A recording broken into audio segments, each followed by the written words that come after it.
Começa agora o programa Bem Viver, uma prosa sobre saúde, bem-estar, comida e agroecologia. Produção Rádio Brasil de Fato.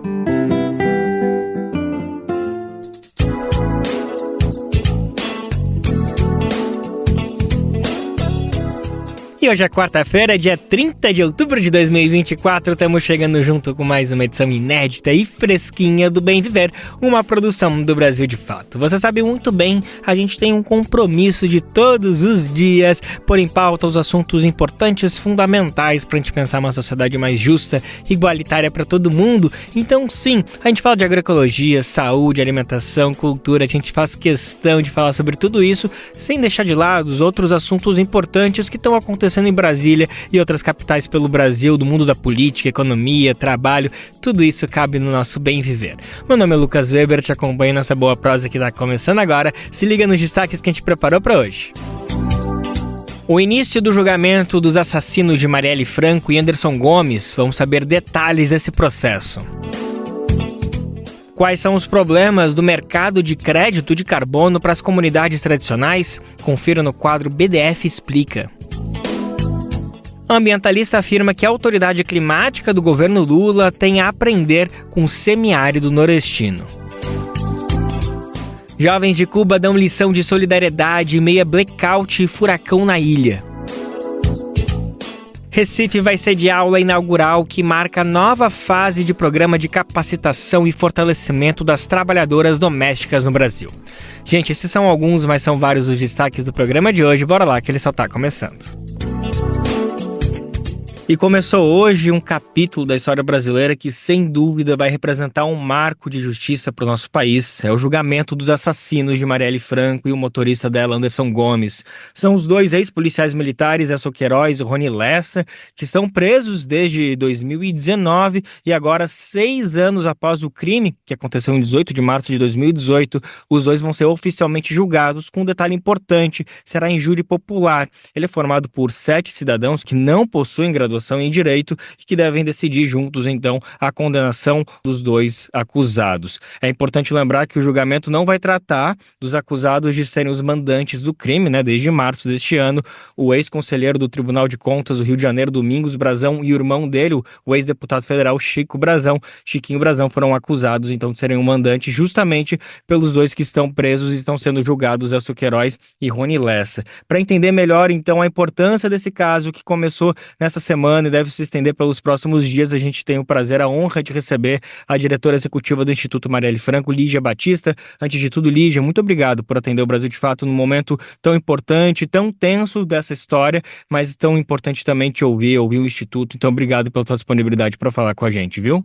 Obrigada, Lucas. Obrigada pelo espaço. É fundamental que a gente tenha a oportunidade de contar um pouquinho sobre o que tem significado essa luta nesses últimos dias. Ótimo. Lígia, como eu comentei, o julgamento começou hoje, está acontecendo, não há uma previsão exata de quando vai terminar, até todas as partes serem ouvidas, enfim, mas a gente tem uma expectativa que dure pelo menos uma semana, então a gente deve voltar a falar sobre esse caso, mas eu acho que é importante para começar a conversa, ouvir qual que é a expectativa, você, mas em nome de todo o Instituto, que envolve a família de Marielle Franco, tem a respeito do caso, o que vocês estão esperando desse julgamento que começou hoje? Bom, eu acho que antes de mais nada é muito importante dizer que o Brasil tem uma chance histórica de começar a fazer justiça por Marielle Anderson, né? Esse é um capítulo que a gente se aproxima cada vez mais da conclusão.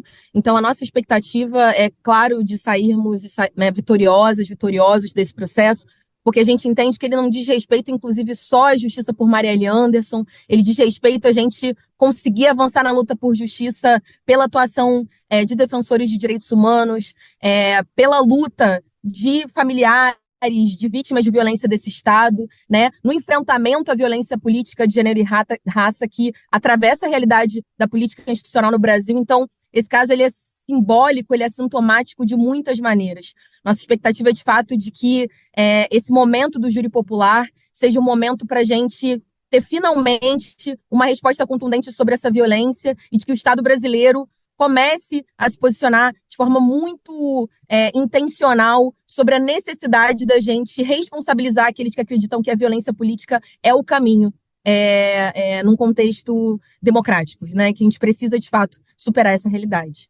Perfeito, Lígia. Quero falar um pouco mais sobre alguns pontos que você trouxe, mas eu acho que um dos cernes da sua questão é justamente como pode ser um marco, né? Que eu acho que é isso a expectativa de que a gente possa, a partir da semana que vem, enfim, de quando acabar esse julgamento, a gente entender que a justiça brasileira virou a página e começou a ter mais celeridade com tantos casos que envolvem a defesa de direitos humanos, casos de racismo, enfim, tantas questões que envolvem esse caso de violência política extrema. Mas queria te ouvir um pouco, para a gente dar um pouco mais de contexto sobre a importância da gente ter chegado nesse momento, apenas pelo fato do julgamento estar acontecendo. Você já considera uma vitória? Porque em algum momento vocês entenderam que talvez não acontecesse esse julgamento, talvez esse dia não existisse? Seguramente, eu acho que foi justamente não só a luta das famílias de Marielle Anderson, mas também essa luta e mobilização coletiva que nos trouxe até aqui. Foi uma caminhada muito longa, né, que já alcança quase 7 anos nesse momento. Então, chegarmos a esse julgamento é, de fato, termos essa possibilidade histórica de virarmos essa página, né, de entendermos que o assassinato de Marielle Anderson não é aceitável no contexto de uma democracia e que a gente vai, de fato, avançar para o modelo de país, para o modelo de sociedade em que pessoas que lutavam pelo que Marielle Franco acreditava não terão mais que pagar com a sua vida para conseguir promover essas transformações sociais que a gente quer enxergar, né?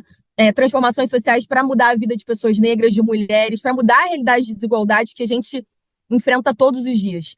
Por isso, é claro que é um momento histórico, mas é de fato muito importante que a gente possa esperar a conclusão do júri popular para, eventualmente, dizer que saímos vitoriosos, né? É muito sintomático e simbólico que cheguemos nesse momento do júri, mas a conclusão desse júri, com uma decisão adequada, justa, sobre os envolvidos nesses assassinatos, é fundamental e é isso que a gente espera no fim das contas.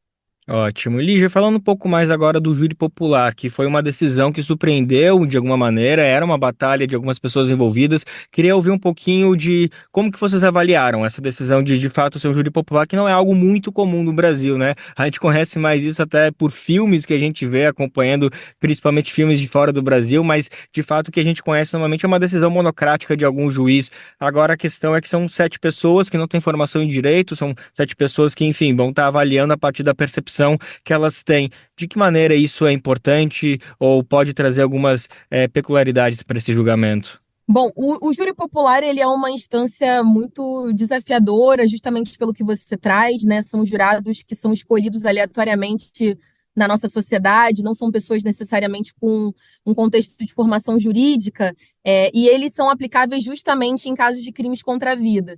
A gente vê isso acontecer em outros casos, quando se chega a um júri popular, né? Em outros casos de violência de Estado. A gente viu, por exemplo, recentemente, que foi o julgamento de um caso muito grave, também simbólico, de violência policial aqui no Rio de Janeiro, o assassinato do Jonathan, filho da Ana Paula de Oliveira, morto na favela de Manguinhos há bastante tempo. E a gente, mesmo quando chega nesse momento do júri popular, a gente tem mais medo de que, na prática, quem vai ser julgado é a vítima e não quem praticou a violência, né? E não o assassino. Então, hoje, para mim, a grande discussão sobre o que vai significar o debate desse júri popular, que vai estar colocado na mão dos jurados para avaliarem, é justamente a importância de não se criminalizar vítimas de violência de Estado, como foi Marielle, como são tantas pessoas cotidianamente, e que efetivamente aqueles que sejam submetidos a julgamento sejam os assassinos, que são assassinos confessos, vale dizer.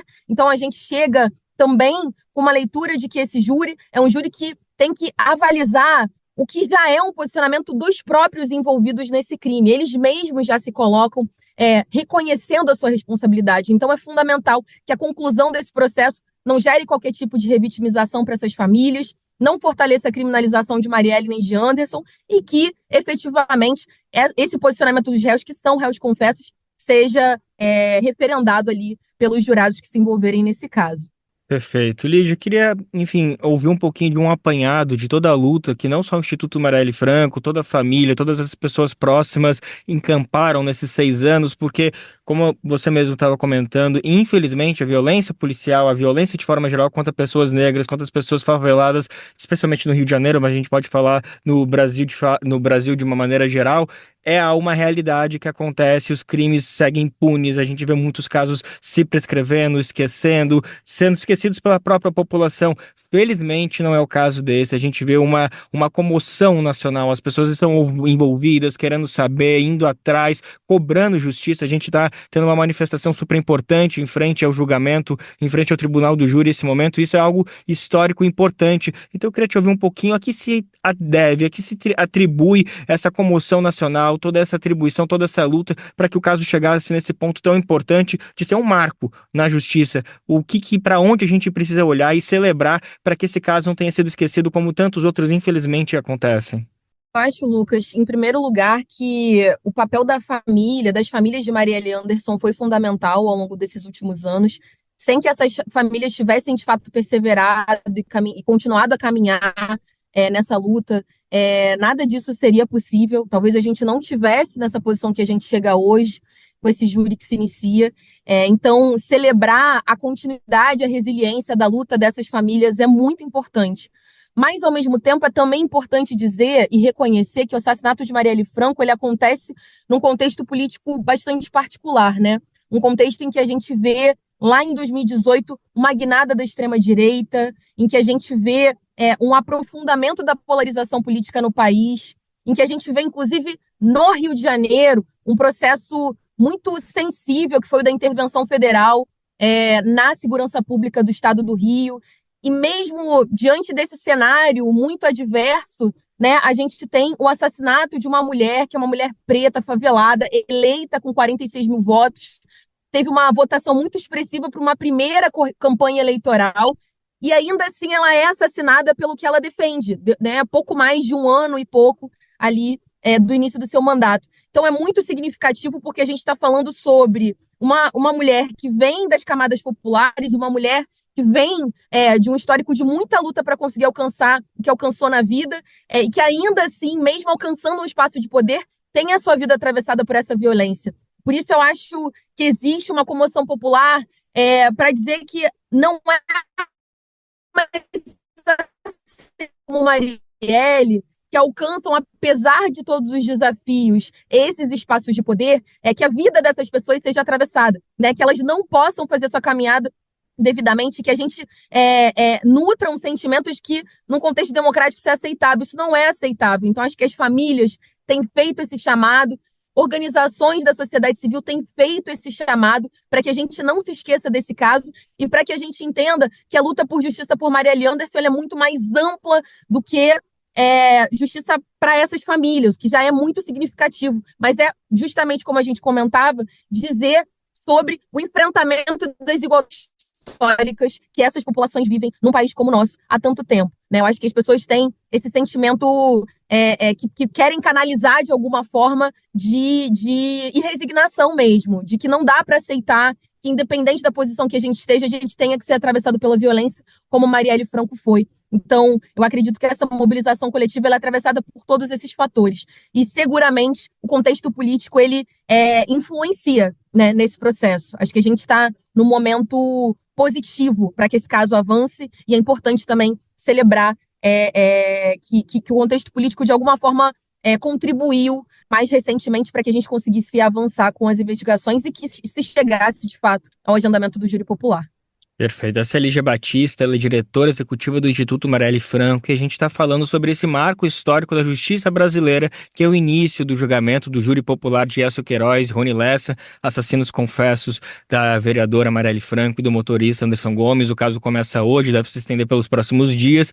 Lígia, você terminou sua resposta falando algo muito importante de um contexto diferente que o Brasil vive 6 anos após o assassinato da Marielle Franco em 2018, e queria justamente puxar um pouquinho para falar dos caminhos, das sementes que vêm sendo despejadas, vêm sendo semeadas pelo Instituto Marielle Franco, aproveitando que a gente está há poucos dias do final das eleições, né? Quero falar principalmente das eleições de vereadoras, que aconteceram, isso sim, no primeiro turno, isso foi no começo de outubro, mas acho que ainda é momento da gente celebrar e entender um pouquinho dessas conquistas que o Instituto Marielle Franco vem se envolvendo, porque vem se responsabilizando por propagar de tantas dessas ideias que você estava bem comentando que Marielle Franco conseguiu conseguiu plantar enquanto esteve como vereadora na cidade do Rio de Janeiro. Então, eu queria ouvir um pouquinho de um balanço, pode ser em números, mas pode ser de maneira mais subjetiva, sobre todas as vitórias que o Instituto Marielle Franco vem conquistando por meio de novas vereadoras negras periféricas que vem conquistando lugares. Tem algumas já que a gente pode falar. Não precisa também ficar só na cidade do Rio. Eu sei que vocês fazem um apanhado nacional. Enfim, queria te ouvir um pouquinho desse balanço que a gente pode falar desse resultado das eleições municipais de 2024.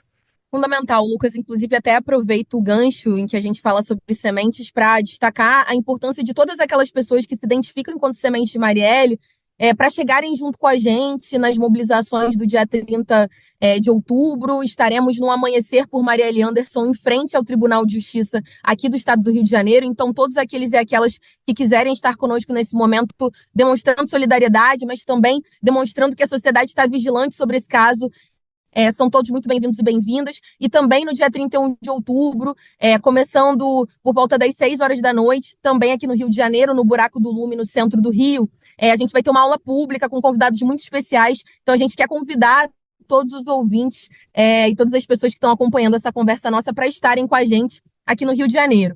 Mas falando especificamente sobre a conjuntura eleitoral, é muito simbólico, né, que esse julgamento vem agora, porque eu acho que é também uma mensagem que se passa no momento em que a gente viu mais um ciclo eleitoral atravessado por muita violência política. A gente viu mulheres negras sendo ameaçadas de morte, mulheres negras tendo muitos desafios para acessar o fundo eleitoral, para terem recursos efetivos para conseguir construir as suas campanhas, muitos desafios intrapartidários e externos aos partidos, mas ainda assim essas mulheres têm conseguido prosperar e alcançar cada vez mais espaços, e é muito emocionante ver o quanto que várias dessas eleitas, inclusive, não só nas casas legislativas a nível municipal, mas também deputadas estaduais, deputadas federais, estão se manifestando sobre o caso de Marielle, sobre esse julgamento, nas redes sociais, em colaboração com o Instituto Marielle Franco, o que significa que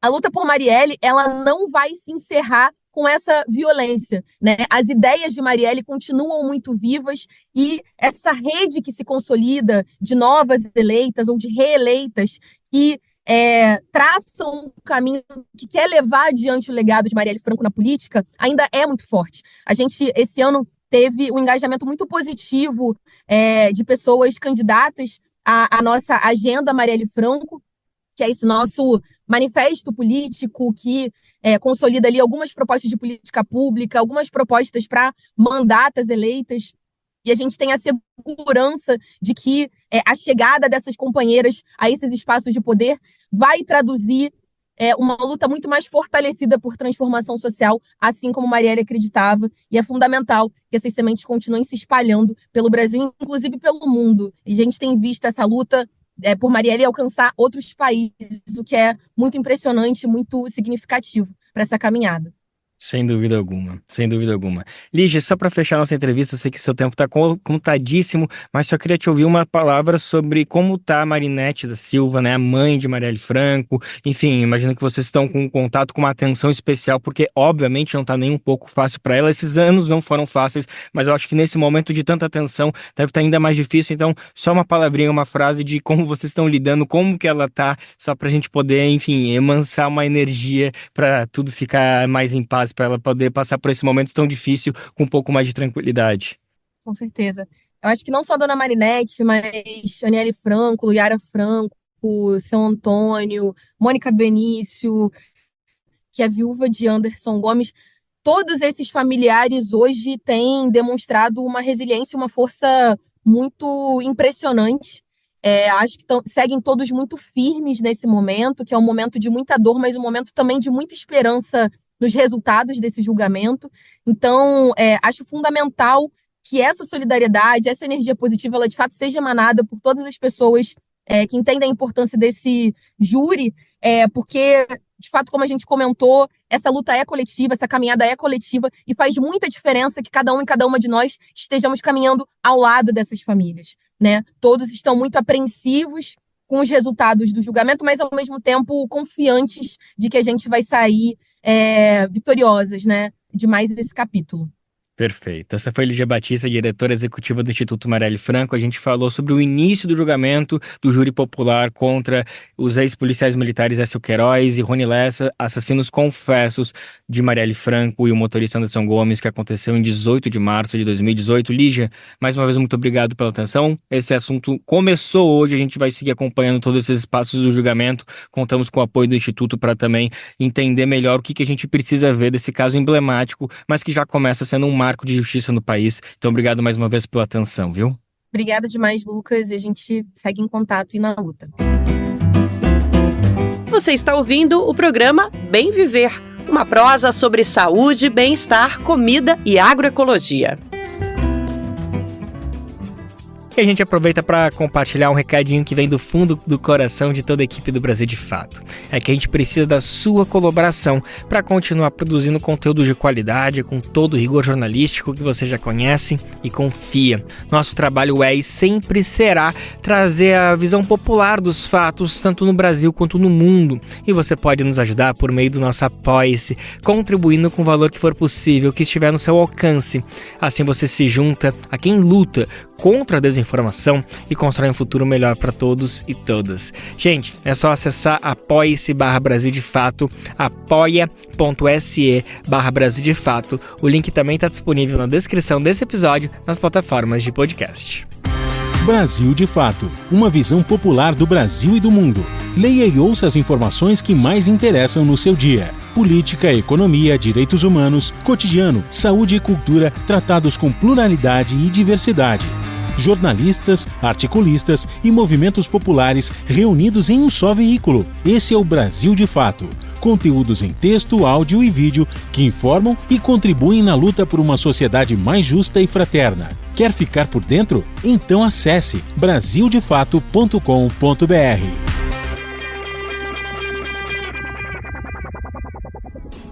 Há muitas verdades no conhecimento popular que diz que dinheiro não pode comprar tudo. E nessas listas a gente pode com certeza incluir a natureza. O chamado mercado de crédito de carbono representa bem isso que a gente está falando. Nessa prática, empresas e governos compram e vendem o que se chama de crédito para a emissão de dióxido de carbono. Ou seja, algumas entidades permanecem poluindo e causando efeito estufa, mas se consideram limpas por pagar por isso. Vê se pode, gente. Quando a gente para pensar de forma aprofundada, fica uma sensação de, no mínimo, estranheza, né? E não tem como ser diferente. O chamado mercado de crédito de carbono sofre uma série de críticas de várias organizações e movimentos. Há incertezas da credibilidade dos créditos e uma tendência à desigualdade e justiça climática. Nesse cenário, várias perguntas podem ser feitas e uma delas a gente vai tentar responder agora, quais são os problemas do mercado de crédito de carbono, principalmente na visão das comunidades tradicionais? Para isso, a nossa equipe preparou mais um quadro do BDF Explica e a gente confere agora. BDF Explica problemas do mercado de créditos de carbono para as comunidades tradicionais. Nos últimos anos, diversas reportagens abordaram os problemas envolvendo esse sistema, que na teoria pretende diminuir as emissões de gás carbônico e preservar o meio ambiente. Mas na prática, não tem acontecido isso. Além de fraudes e do uso de terras públicas para geração de lucros a grupos privados, esse sistema tem outro problema: o desrespeito às comunidades tradicionais. Eu sou Ana Carolina Haddad e te convido a saber mais sobre essa questão. Vem que o BDF explica. Opa, mas espera aí. Só que antes da gente trazer os problemas do mercado de crédito de carbono, a gente tem que entender como ele funciona, né? Existem vários tipos de projetos que variam conforme os créditos são gerados. Aqui nós vamos focar nos projetos REDD, sigla para Redução de Emissões Provenientes do Desmatamento e da Degradação Florestal. E também tem a variação de REDD+, que significa conservação e aumento do estoque de carbono florestal e um manejo sustentável da floresta. Na prática, esse modelo permite que quem mantém a floresta em pé possa gerar créditos de carbono e vendê-los a empresas e instituições que não conseguem reduzir suas emissões de dióxido de carbono. Ou seja, o dono de uma fazenda com uma grande área preservada pode vender seus créditos de carbono, por exemplo, para uma empresa de aviação que tem taxas enormes de emissões de gases poluentes. Entre quem vende e quem compra, existem outros atores, como as desenvolvedoras de projetos e as certificadoras, como a Verra e a Cercabom, que armazenam dados e informações sobre essas propostas. Olha, mas geralmente em questão de mercado, a gente sabe, né? Tem quem sai ganhando e tem quem sai perdendo. E nesse tal mercado que envolve a natureza, como é que é o negócio? E é aqui que está o primeiro problema, a grilagem. Algumas denúncias já mostraram que pessoas e empresas desenvolveram projetos usando terras com documentos falsificados.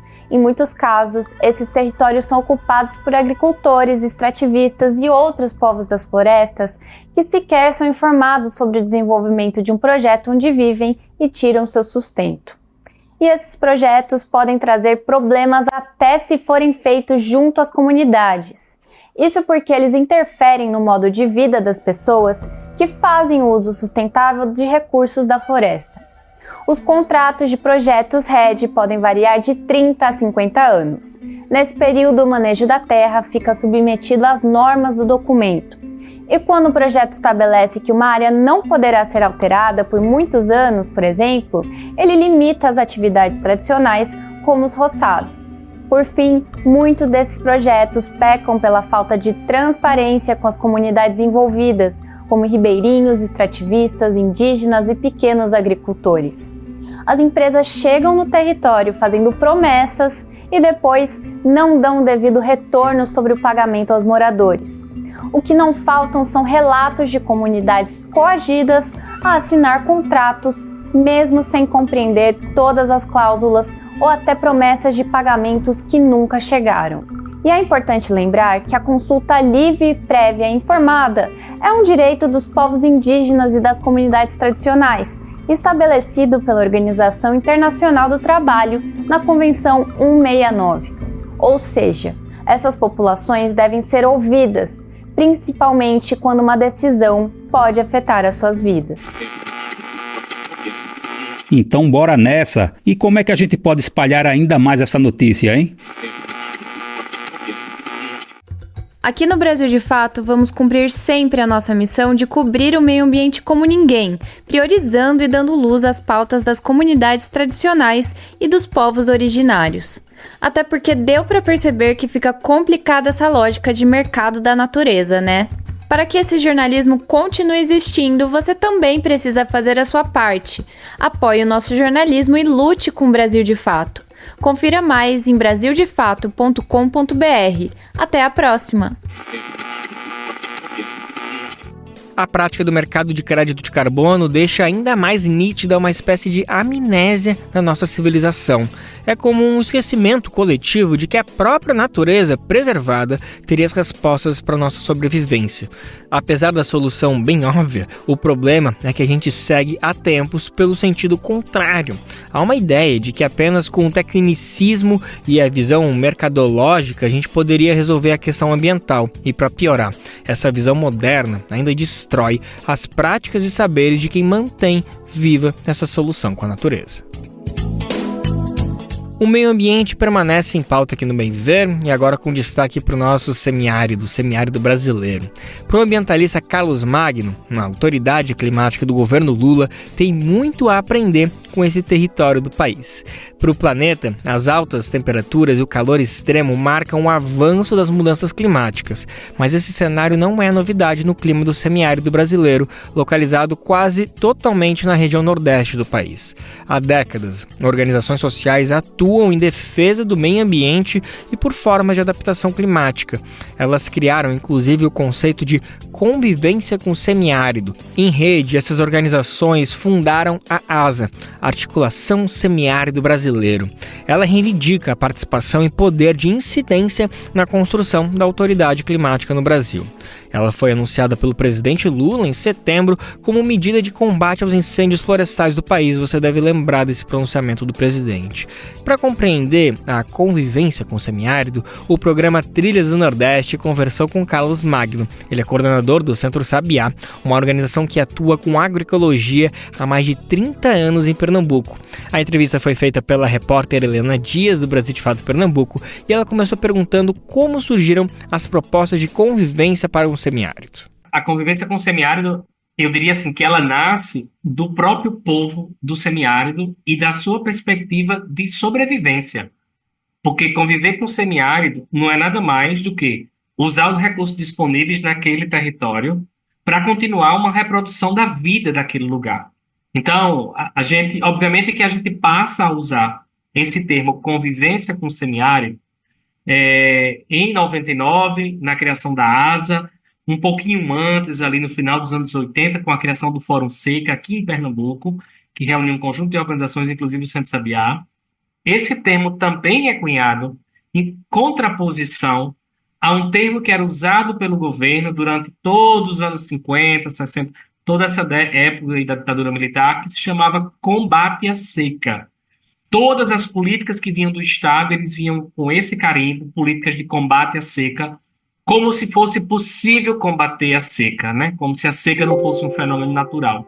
Então, eu diria assim, o termo é cunhado aí por volta do final dos anos 80, né? Em 99 cria a ASA assume, né, a convivência com o semiárido como o seu farol. Carlos Magno, que é natural do sertão da Paraíba, também destacou a importância da caatinga. O bioma ocupa a maior parte do território do clima semiárido brasileiro. A caatinga significa, são dois nomes, caatinga, que significa mata branca, porque a caatinga é um bioma que, entre 7 e 8 meses, todas as folhas das árvores caem. Para quem não é da caatinga, para quem não conhece esse bioma, se você chega aqui no semiárido, entre os meses de setembro e dezembro, você vai achar que ela morreu. Mas ela, na verdade, ela está só descansando, esperando chegar as chuvas. Ela é muito inteligente. Infelizmente, até quando você olha na literatura e procura lá a caatinga como bioma, ele vai dizer que é um dos biomas mais vulneráveis. E, na verdade, essa é uma forma também, inclusive, de construir uma narrativa sobre esse bioma. Porque esse bioma ele pode ser tudo, menos vulnerável, né? Esse é um bioma que ele aguenta uma pressão climática, ele aguenta secas, né, muito grandes e ele consegue sobreviver a isso. Então, a caatinga é um bioma exclusivamente brasileiro, ou seja, não existe em nenhum lugar do mundo plantas e animais que estejam nesse bioma e que sejam dele. E eu diria assim, a gente já tem o software, porque a gente nasceu e cresceu nesse lugar com altas temperaturas, com pouca água, com poucas oportunidades. Então, a gente meio que já tem essa perspectiva e capacidade de se adaptar de forma muito mais rápida do que alguém que nasceu e cresceu num lugar com recursos naturais abundantes e que agora passa a não ter. Então, a gente sempre teve escassez nesses recursos naturais, tinha limitação. Aí a gente aprendeu a viver feliz com essa limitação. Não aprendemos a viver com essa limitação assim, chorando, sofrendo. Obviamente que não. Por isso que a gente fala da convivência com o semiárido.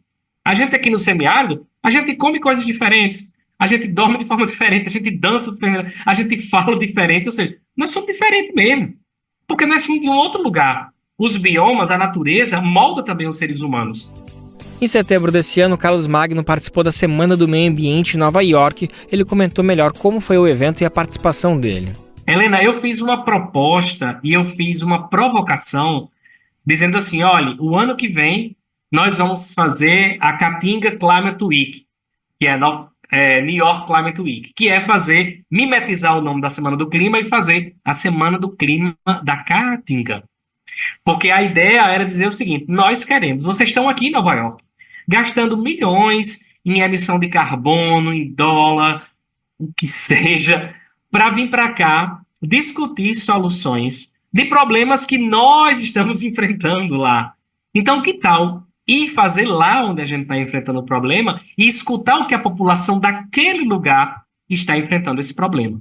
Então, eu fiz essa provocação muito no sentido de interagir. Obviamente que a Semana do Clima em Nova York vai continuar acontecendo. Certamente nós vamos participar e nós vamos ocupar mais espaços, levando o semiárido para esse lugar, que é onde tem recurso, onde tem financiamento, onde a gente consegue conversar com pessoas que têm muito capital político e econômico que podem fazer mudanças. Então a gente quer provocar, quer levar mais ainda, mas o ano que vem certamente a gente vai fazer algo aqui no semiárido, também para movimentar essas redes, para movimentar esse debate sobre semiárido e clima. Porque pouco se fala, Helena, sobre essa complementariedade. Quando as pessoas falam em clima, globalmente, as pessoas estão falando na Amazônia. Ninguém pensa em clima quando a gente fala do semiárido. Eu cheguei lá em Nova York e as pessoas achavam que eu era da Amazônia. Inclusive, eu comecei o meu discurso em algum momento que eu estava falando, dizendo assim, eu venho do Brasil, mas eu não venho da Amazônia. Eu venho de um lugar diferente. Eu venho do semiárido, um lugar que é quase invisível para essa agenda climática. Então, eu acho que o que a gente quer, na verdade, dar visibilidade à agenda do clima no semiárido para poder captar recurso, para poder ter financiamento, porque ninguém financia ninguém, nem acredita se ele não conhece. Então essa é a perspectiva, que as pessoas nos conheçam, para poder, obviamente, a gente começar um fluxo também, inclusive de financiamento mesmo, para garantir que essas medidas de adaptação elas sejam mais rápidas e elas funcionem. Carlos Magno também comentou a criação da Autoridade Climática pelo governo federal. O anúncio, como a gente comentou, foi feito no início de setembro pelo presidente Lula. Olha, nós esperamos que isso, de fato, seja algo para além de uma secretaria, de um órgão que não tenha capacidade de gestão. Porque para fazer política, nós fazemos. E o governo faz, ou seja, a gente já faz isso. A gente precisa ter um órgão que faça gestão com recursos garantidos do orçamento público da União. Então, nós precisamos de ter recursos garantidos com recursos da União, ou seja, orçamento público em quantidade para ajudar no processo de adaptação climática que a gente sofre em todo o país, né? Obviamente que as cheias no Rio Grande do Sul, a seca aqui no Nordeste, os incêndios na Amazônia, no Cerrado, ou seja, nós precisamos, de fato, que... Eu acredito muito que essa autoridade climática possa ser algo que sai do papel, mas ela precisa existir no sentido que ela aporte recursos e que ela garanta uma gestão que considere, obviamente, os governos, mas também a sociedade civil, que sempre esteve trabalhando, sempre esteve construindo, na verdade. A gente diz assim, nós somos uma certa autoridade climática, porque o conjunto de organizações nesse país que lutam com essa perspectiva climática, que estão nessa frente, ou seja, nesse fronte de batalha, ela é muito grande. E as pessoas todos os dias estão ali trabalhando, construindo coisas. Um ambientalista também defendeu que uma das tarefas da tal autoridade climática seria ouvir as pessoas do semiárido. Acho que uma primeira tarefa dessa autoridade climática seria escutar o semiárido, escutar as organizações, escutar a articulação do semiárido, que é essa rede de organizações, mas escutar o conjunto da sociedade sobre que ações deveriam ser tomadas, sobre que rumos deveriam ser feitos. Obviamente escutar, né, a política institucional também, governos, mas eu acho que é fundamental escutar o povo do semiárido. E, bom, as contribuições que a gente tem para essa autoridade climática são enormes. Ou seja, a gente construiu coisas incríveis, Helena. Nós construímos aqui no semiárido o maior programa de adaptação climática em terras secas do mundo, que é o programa 1 milhão de cisternas, o programa de formação e mobilização social para a convivência com o semiárido, 1 milhão de cisternas. Hoje tem mais de 1 milhão de tecnologias construídas, mais de 5 milhões de pessoas com água potável.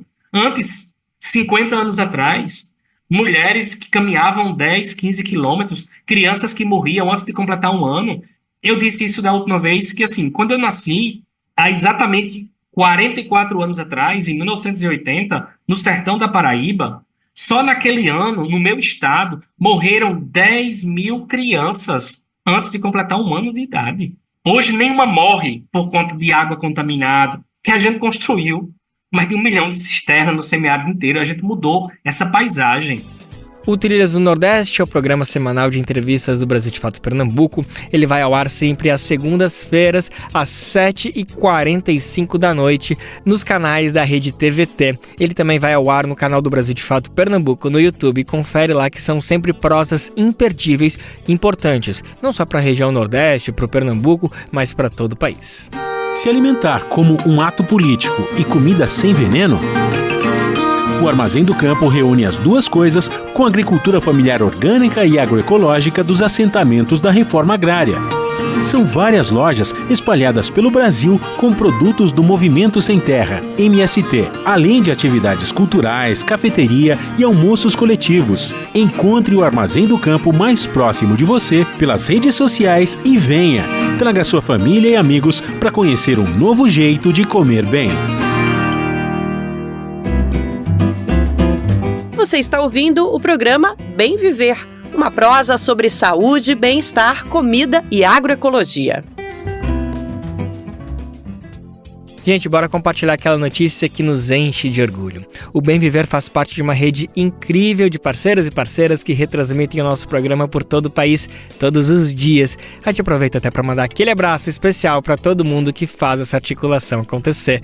São quase 500 emissoras espalhadas pelo país que recebem e compartilham as nossas edições diárias. E a boa notícia é que ela está crescendo e você pode nos ajudar a chegar ainda mais longe. Se você toca por aí uma rádio comunitária, regional, educativa, saiba que você pode incluir de graça o Bem Viver aí na sua programação. Vai em radiobrasildefato.com.br e lá você clica como se é uma rádio parceira que tem um caminho, o tutorial para você entrar junto com a gente nessa. E agora vamos falar um pouquinho de noticiário internacional. Nesse mês de outubro, o sistema elétrico de Cuba sofreu uma desconexão total que durou quase 72 horas. Em meio a esse contexto, a ilha caribenha foi atingida pelo furacão Oscar. O fenômeno natural causou a morte de 7 pessoas e outras milhares precisaram deixar o lugar de moradia. Nessa situação difícil, centenas de jovens de toda a ilha estão se mobilizando em solidariedade a quem mais necessita. A reportagem é do nosso correspondente em Havana, Gabriel Vera Lopes, e quem está aqui para contar para a gente é Afonso Bezerra. Há vários meses, Cuba está sofrendo uma grave crise energética. Devido ao bloqueio, o país enfrenta sérias dificuldades para importar o combustível necessário para abastecer o sistema elétrico. Todos os dias, 30% do território cubano fica várias horas sem luz. Em 17 de outubro, as autoridades declararam emergência energética. Todos os eventos e trabalhos não essenciais foram cancelados a fim de economizar energia. Mas no dia seguinte, a ilha teve um apagão total que durou 72 horas. Uma pane na principal usina termoelétrica do país foi a causa do blackout. Dains Dias Pereira, membro da União Jovens Comunista, comenta sobre o apagão. Não é possível fazer a manutenção contínua de nossas usinas termoelétricas, que são as que nos permitem gerar eletricidade. Temos de pagar 3 ou 4 vezes o preço. Temos de buscar negociações ou fornecedores muito mais distantes, porque não podemos tê-los, e aqueles que tentaram fazê-lo sofreram algum tipo de sanção. E a outra questão, ainda mais importante, é a questão do combustível. Conseguimos gerar uma parte importante de nossa eletricidade com o combustível nacional, mas a outra parte depende do petróleo bruto importado, do combustível importado. Em outras palavras, saiu a notícia de que quantos países foram sancionados por vender petróleo a Cuba? Estamos falando do Panamá, Chipre, para mencionar os mais recentes. Mas os bancos que realizam transações não permitem que eles tenham um fluxo comercial, como talvez pudessem ter em qualquer outro país que tem essa possibilidade. E tudo isso se junta, se acumula com o tempo e acontece o que aconteceu neste fim de semana. Se acumula em tempo e ocorre o que nos passou este fim de semana. Em meio à crise que Cuba atravessa, movimentos populares de toda a América Latina e do Caribe, junto com mais de 40 países, expressaram sua solidariedade à ilha. Países como México, Colômbia, Rússia, China e Venezuela exigiram que os Estados Unidos retirem o bloqueio. Totalmente na escuridão, com complicações nas comunicações e no abastecimento de água, a ilha caribenha foi atingida pelo furacão Oscar, que causou a morte de 7 pessoas e fez com que milhares fossem evacuados na província de Guantánamo. Dains explica que, nesse contexto, os jovens do país estão se mobilizando para ajudar aqueles que mais precisam. Em uma emergência como a que estamos vivendo, com um furacão que está afetando uma região do país, que também tem efeitos econômicos acumulados, e isso ocorre no contexto de uma queda de energia elétrica, temos de desempenhar um papel ainda maior. No nosso sistema, está intrínseco em nosso sangue que, em caso de emergência em qualquer dia do país, de qualquer classificação, em qualquer região, temos de ir lá, nem sempre pessoalmente. Talvez de Havana seja com doações, como a que estamos coletando desde ontem à tarde. Nossa militância imediatamente começou a perguntar: como faço? Onde vou? Onde entrego? E é claro que abrimos nossos comitês municipais em toda Cuba para receber essas doações que viajarão para o leste do país desde as primeiras horas da manhã. Também estamos formando brigadas de voluntários em todo o país que estão dispostos a ir por um tempo para ajudar as autoridades políticas e fundamentais que estão trabalhando na província de Guantánamo. O furacão Oscar é a 15ª tempestade tropical da atual temporada de furacões do Atlântico. Faz parte dos fenômenos climáticos extremos que, devido aos efeitos do aquecimento global, estão se tornando mais frequentes a cada ano. Os parâmetros para esse tipo de fenômeno são muito mais descontrolados e, é claro, significam que temos que superá-los pouco a pouco, a cada ano, como consequência dessa mudança climática que as grandes potências tentam silenciar ou tentam dizer que é uma desculpa para os países desenvolvidos encontrarem justificativas para os seus problemas. E a vida prática, a vida cotidiana, nos atinge a cada ano com o fato de que, se ela existe, está mais forte. E se não levarmos isso em conta, chegará um momento em que as consequências para a humanidade serão irreversíveis. De Recife, da Rádio Brasil de Fato, com reportagem de Gabriel Vera Lopes, Afonso Bezerra. E para um mundo melhor, na perspectiva do bem viver, a gente segue na defesa e na luta de uma solidariedade mais ampla. Digamos que uma solidariedade enraizada em espaços de poder, por exemplo, contra embargos econômicos e guerras. Um sentido de solidariedade que com certeza abraça a ação e a reflexão, mais que gestos isolados ou de conveniência. Uma solidariedade que traga respostas contra a colonialidade e o imperialismo, que geram tanta exploração e violência. No Brasil, a maioria das trabalhadoras domésticas são mulheres negras e chefes de família. Elas enfrentam uma realidade marcada pela informalidade e pela baixa remuneração. De acordo com o IBGE, 92% da categoria é composta por mulheres e 67% por mulheres negras. Outro dado do Instituto aponta que 70% das mulheres negras na categoria atuam na informalidade. Esse cenário persiste e precisa avançar muito mais na instância de garantia, consciência e fiscalização do trabalho. No ano de 2006, o Brasil deu um passo nesse sentido de uma valorização do trabalho doméstico. Na época, o Ministério do Trabalho criou o PTDC, sigla de Programa Trabalho Doméstico Cidadão. A iniciativa busca promover os direitos e a inclusão das pessoas no trabalho doméstico. O PTDC foi criado para facilitar o acesso a condições dignas de trabalho e estruturar a proteção social. O programa atua em várias frentes, como capacitação, incentivo, a formalização e a informação sobre direitos trabalhistas. E agora, nesse ano, o PTDC vai entrar em uma nova fase. E a cidade do Recife vai sediar, a partir dessa semana, uma aula inaugural que marca essa segunda etapa do PTDC. As atividades de 1 a 3 de novembro vão contar com 150 trabalhadoras domésticas de 13 estados do Brasil. Elas vão representar os 20 sindicatos e as associações da FENATRAD, que é a Federação Nacional das Trabalhadoras Domésticas. Cleide Pinto, coordenadora de atas do FENATRAD, destaca a importância do programa nessa nova fase. O TDC está na sua segunda edição. A primeira foi no primeiro governo Lula, que conseguimos, e a primeira edição trouxe muitos frutos. Temos companheiras do Maranhão, companheiras de Sergipe, que agora são diretoras dos sindicatos, e temos a Luísa Batista, que é a nossa presidenta, secretária-geral da FENATRAD. Ela foi fruto do TDC. Então, para a gente é assim uma imensa alegria e uma sensação de continuidade a segunda fase do TDC, projeto da FENATRAD com o governo, e que vai ser capacitação de dirigentes, né? Formar novas dirigentes. A gente está apostando toda a nossa ficha, né, esperança, nessa capacitação para fortalecer o nosso sindicato mais ainda, porque um sindicato fortalecido é uma luta fortalecida. Então o TDC para a gente é fundamental, é muito importante nesse momento, né, que nós estamos, tanto para os sindicatos como para a FENATRAD. O coordenador de finanças do FENATRAD, Francisco Xavier, destacou um dos princípios do movimento nessa nova fase, que é a valorização do protagonismo das trabalhadoras domésticas. Essa versão do TDC é um resgate do TDC tradicional, que era uma política pública feita por trabalhadoras domésticas para as trabalhadoras domésticas.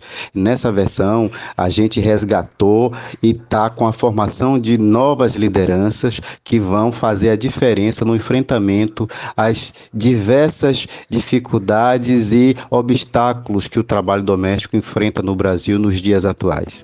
A nova fase do PTDC apresenta um diferencial. Os cursos serão ministrados pelas próprias trabalhadoras domésticas. Elas foram capacitadas por meio de módulos desenvolvidos em parceria com a Organização Internacional do Trabalho. A estrutura da formação será dividida em 5 módulos. São eles: 1. As trabalhadoras domésticas e suas lutas. 2. Direitos das trabalhadoras domésticas. 3. Trabalho decente para as trabalhadoras domésticas. 4. Políticas públicas, como funciona no Brasil. E 5. Planejamento e gestão de projetos. Bom, as atividades são frutos de uma articulação da FENATRAD com o governo federal e o evento será no Centro de Formação e Lazer do Sindiprev, na Avenida Padre Mosca de Carvalho, número 50, em Guabiraba. Você está ouvindo o programa Bem Viver, uma prosa sobre saúde, bem-estar, comida e agroecologia. Gente, você sabia que além de acompanhar o Bem Viver por aqui, você também pode receber as principais notícias do Brasil de Fato diretamente no seu e-mail? É simples, basta se cadastrar na nossa página e escolher a categoria de notícia que mais te interessa. Assim você fica por dentro dos principais acontecimentos do Brasil e do mundo. Além disso, você confere análises aprofundadas com uma visão popular do nosso dia a dia. É só ir em brasildefato.com.br/boletim. Simples assim, brasildefato.com.br/boletim. O papo agora é sobre um evento que reúne arte, tecnologia e natureza, isso que acontece em Curitiba nos próximos dias. A Cinemateca da capital paraense vai sediar a Cinestesia, mostra latino-americana de artes do vídeo. A proposta é incentivar reflexões contemporâneas em 3 dias de programação gratuita. A gente vai saber mais detalhes com Douglas Matos. A Cinemateca de Curitiba será palco do dia 1º a 3 de novembro do Cinestesia, a mostra latino-americana das artes do vídeo, um evento gratuito que integra cinema, tecnologia e natureza num único espaço. A programação inclui mostras de vídeos, mesas de comunicação, uma oficina de criação e uma apresentação de videomapping, técnica que utiliza a projeção de vídeo em superfícies irregulares. Na abertura, os artistas Gabriela Golder e Paulo Nazaré apresentam as obras. O Cinestesia propõe ao público uma reflexão sobre os impactos do modelo de vida exploratório, destacando a interseção entre corpo, bioma e tecnologia. Gabriela Golder, que é reconhecida por vídeos e instalações que exploram a memória e a identidade, e Paulo Nazaré, criador de obras que resgatam um diálogo entre a historiografia brasileira e as origens da humanidade, são alguns dos destaques da mostra. O evento também vai contar com a participação do Cine Festival Internacional de Eco-Performance, que apresentará obras audiovisuais estrangeiras na última sessão. Com uma proposta sensorial e inovadora, o Cinestesia busca expandir a compreensão das artes do vídeo e incentivar o diálogo entre cinema e museu. Parte das sessões contará com recursos de acessibilidade, como libras e audiodescrição. O evento, que ocorre do dia 1º de novembro até o dia 3, ou seja, da próxima sexta até o domingo, é realizado na Cinemateca de Curitiba com o apoio do Programa de Apoio e Incentivo à Cultura, da Fundação Cultural de Curitiba, Prefeitura Municipal de Curitiba, Ministério da Cultura e Lei Paulo Gustavo. A Cinemateca fica na Rua Presidente Carlos Cavalcante, 1174, no centro da capital paranaense. Você adora ler, ama livros e gostaria de entender melhor o nosso país? Imagine receber todo mês um kit com um livro e um dossiê que te ajuda a entender a nossa sociedade hoje, por um preço baixinho e com frete grátis para todo o Brasil. Este é o Clube do Livro da Expressão Popular. Para saber mais, acesse o site expressãopopular.com.br e escolha seu plano. Assine agora! Expressão Popular. 20 anos na Batalha das Ideias.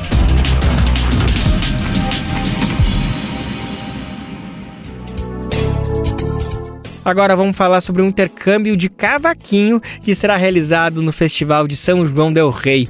O evento na cidade mineira promete um repertório variado, com o instrumento indo do samba à folia de reis. A proposta é estimular trocas práticas e o resgate histórico do cavaquinho. Douglas Matos segue aqui com a gente para explicar mais essa proposta. Os olhares de músicos interessados no cavaquinho se voltam agora para São João del Rei, município de Minas Gerais. Isso porque ocorre na cidade entre os dias 31 de outubro e 2 de novembro o Festival Memória do Cavaquinho Brasileiro, com oficinas, shows e saraus gratuitos. O evento está na 5ª edição, sendo 3 delas realizadas no Rio de Janeiro. E essa, que será a 2ª edição em terras são-joanenses, coloca em cena os diferentes sotaques do cavaquinho. O acontecimento parece promissor para São João del Rei, que tem uma cena musical rica. A cidade possui graduação e pós-graduação em música na Universidade Federal de São João del Rei, um conservatório, 2 orquestras centenárias e muitas manifestações populares, como congados e folias de reis.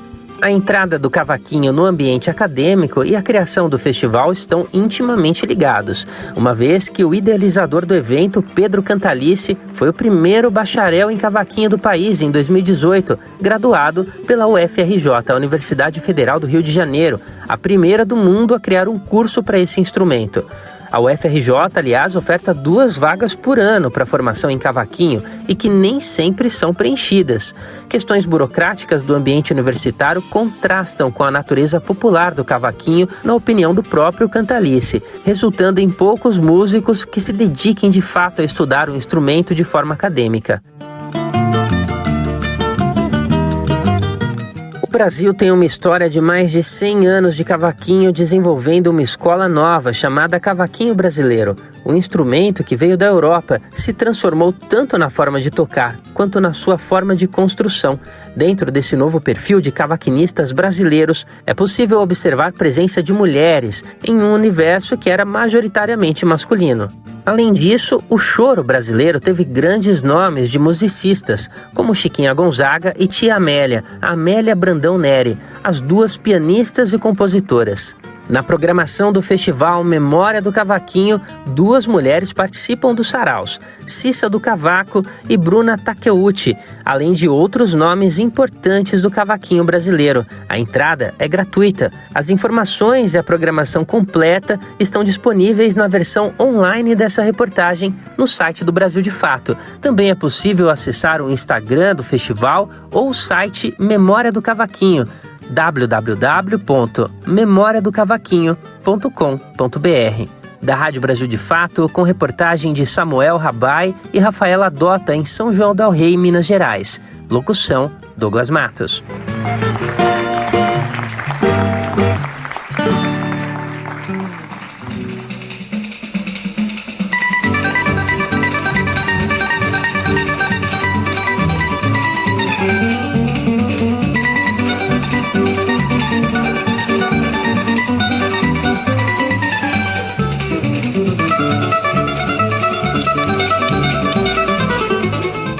Com agilidade e a técnica, aqui no Bem Viver também celebramos o cavaquinho. Escolhemos a virtuosidade de uma música considerada um dos maiores clássicos do choro da música nacional, Brasileirinho. É uma composição de Valdir Azevedo, um dos mestres do instrumento, anunciando a nossa despedida do programa de hoje. O Bem Viver de hoje fica por aqui. Amanhã a gente está de volta sempre a partir das 11 horas da manhã para o mundo inteiro nos ouvir pela radiobrasildefato.com.br. Logo depois a RBA Rádio Brasil Atual 98,9 FM transmite o nosso programa aqui na Grande São Paulo pela 98,9 FM. O Bem Viver vai ao ar em diversas rádios pelo país e a lista completa de emissoras que retransmitem o programa você encontra no nosso site, na matéria de divulgação diária do programa. Aqui a gente aproveita para agradecer esses veículos por estarem com a gente. O Bem Viver também fica disponível com podcast no Spotify, Deezer, iTunes e Google Podcast. A apresentação deste programa foi de Lucas Weber, roteiro de Daniel Lamir, edição e produção de Daniel Lamir e Douglas Matos. Trabalhos técnicos de Lua Gattinone, Adilson Oliveira e André Paroche. Coordenação de Rádio e TV Moniz Ravena, diretora de programa de áudio Camila Salmásio, direção executiva Nina Fidelis, apoio toda a equipe de jornalismo do Brasil de Fato. Até amanhã, gente. Tchau, tchau. Você ouviu o programa Bem Viver, uma prosa sobre saúde, bem-estar, comida e agroecologia. Produção Rádio Brasil de Fato.